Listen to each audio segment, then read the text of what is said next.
का बहुत सरल है, और उसमें स्वयं चलना, फिसले तो धम्म से गिरे, कोई पकड़ने वाला नहीं है। इसमें भगवान का भरोसा है, नहीं?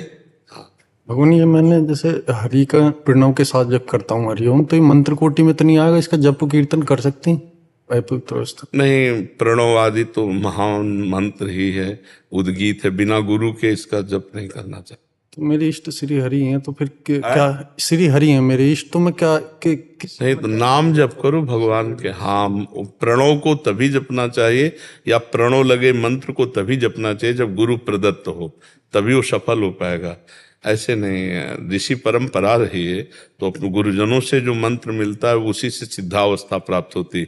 नहीं और विघ्न आ जाएगा, मनमानी मंत्र जपने से काम आदि दोष प्रकट हो जाएंगे। चित्रकूट में हम एक महात्मा रात्रि के समय देखा तो मंदाकिनी की एक शिला बीच में पड़ी हुई थी, उस शिला में कम्बल ओढ़े, ठीक जेठ के महीने की बात, गर्मी, जेठ के महीने में बहुत गर्मी होती है, तपती हुई गर्मी के समय की बात, वो ओढ़े, तो हमें लगा कि ये मृत है क्या। तो जो वहाँ हमें लिवा गए थे, उनका नाम युगल किशोर था, तो कहा युगल किशोर ये मृत है या जिंदा है?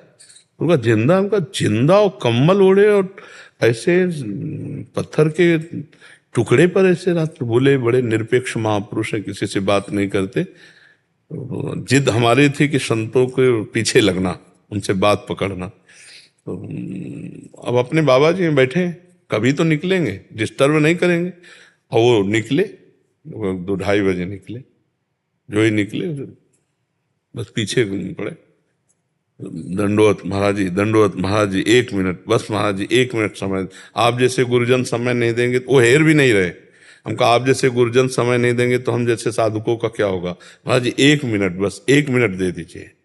जे पूछे पीछे मुड़े, कमर हटाया तो जैसे सूर्य उदय हो गया, तेजो में चेहरा, क्योंकि अखंड ब्रह्मचारी और निरंतर भजन परायण। आधा भींजा हुआ कंबल नीचे का, और नशे में आंखें, भगवद अनुराग में, भगवद अनुराग की नशे के आगे मदा घूर्णि नेत्रम, वो प्रेम के नेत्र अलग होते हैं। रोम रोम एकदम कांप गया कि अरे ये तो बड़े दिव्य महापुरुष। महाराज जी, महाराज जैसे किसी गरीब को धन मिल जाए तो हमका चल न दें, हमका महाराज जी 1 मिनट बैठ जाओ तो मुझे संतोष हो जाए। बैठ गए। गले में कंठी थी, वैष्णो कंठी, ये वृंदा सखी तुलसी की, तो इससे पहचान लग गया कि कोई वैष्णव। महाराज जी आप वैष्णव? तो महाराज जी पहला प्रश्न है कि आप शिला पे क्यों लेटते हैं रात्रि में? ऐसी त्रिकोण शिला है, तो उनका जन समाज से बचने के लिए।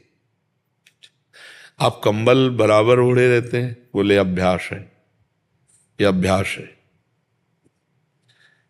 महाराज जी कहते हैं मंत्र को पवित्र अवस्था में ही जपना चाहिए, अपवित्र अवस्था में जपने से दोष होता है, इसमें आपका क्या विचार है?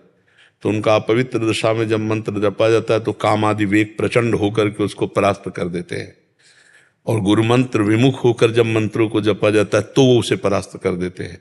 इसलिए गुरु प्रदत्त हो और पवित्र अवस्था में ही मंत्र जपा जाए, और उठते बैठते चलते फिरते नाम जप कर लेना चाहिए। तो महाराज जी एक प्रश्न और रह गया कि आप प्रसाद कहाँ पाते हैं?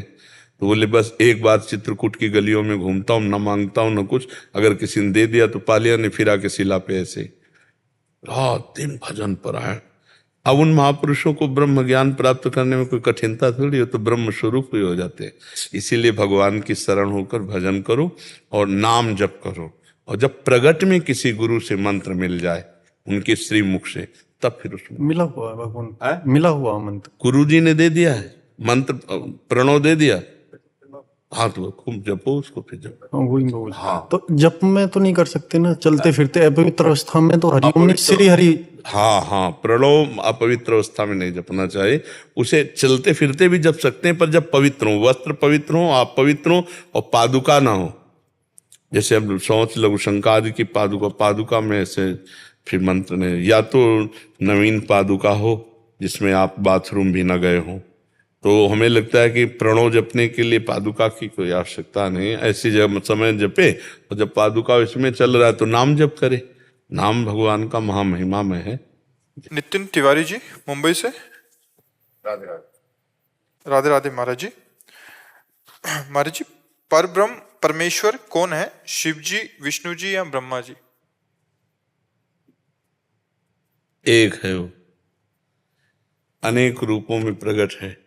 जिस रूप में मान लो आप, जिस रूप में मान लो, वो एक है, अनेक रूपों में प्रकट है। वो तो भगवान के स्वरूप है, पर ये भी सब भगवान के स्वरूप है। एक जगह कहीं मान लो